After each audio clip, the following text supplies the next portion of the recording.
किस्त 1 चांदनी रात में सरगोशियां। ईमान एक 10 साल की तजस्सुस से भरपूर लड़की थी जिसे जादुई दुनिया की कहानियां पढ़ने का बहुत शौक था। हर रात वो अपनी खिड़की के पास बैठकर तारों को देखती और अपनी एक अनोखी मुहिम के ख्वाब देखती। वो एक पुरसुकून गांव में रहती थी जिसके अर्द गिर्द घने जंगलात और धुंध में लिपटी पहाड़ियां थीं।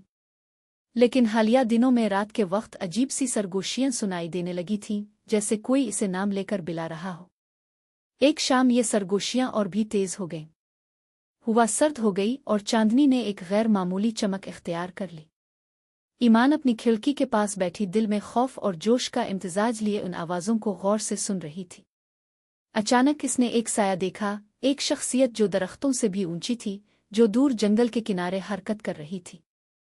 ईमान ने अपनी नोटबुक उठाई जहां वो अपने ख्यालात लिखा करती थी और हकीकत जानने के लिए बाहर निकलने का फैसला किया।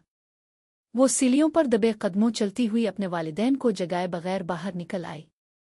ठंडी घास उसके पांव को छू रही थी जब वो जंगल की तरफ बढ़ रही थी। सरगोशियां इससे रास्ता दुखा रही थीं, हर कदम के साथ मजीद वाज़ेह हो रही थी। जंगल में दाखिल होते ही जमीन हल्की सी कांपी। एक हल्की हुआ इसके करीब से गुजरी जिसमें जंगली फूलों की खुशबू बसी हुई थी।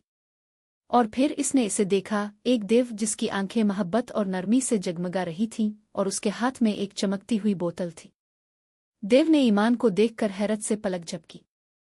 तुम कौन हो? ईमान ने धीमी आवाज में पूछा। देव नीचे झुका और अपना चेहरा करीब लाया। इसकी आवाज नर्म और दिलकश थी, जैसे लोरी सुनाई जा रही हो। मेरा नाम ज़फ़रान है, ख्वाबों का रखवाला। और तुम यहाँ नहीं होनी चाहिए थी, छूटी लड़की। ईमान का तजस्सुस उसके खौफ पर गालिब आ गया। ख्वाबों का रखवाला? और तुम यहाँ क्या कर रहे हो? ज़फ़रान ने कुछ लम्हे सोचा और फिर कहा, मैं आसमान से ख्वाब पकड़ता हूँ और उन्हें लोगों तक पहुँचाता हूँ जब वो सो रहे होते हैं।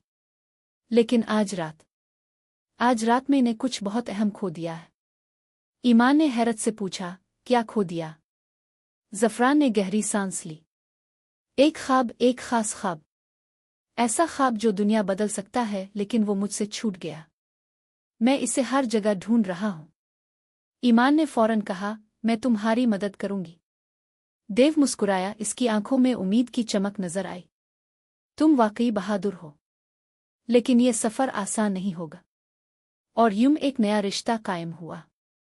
ईमान को अंदाजा नहीं था कि ये एक गैर मामूली मुहिम का आगाज है जो इसे ऐसी जगहों पर ले जाएगी जिनका इसने कभी ख्वाब में भी तसव्वुर नहीं किया था।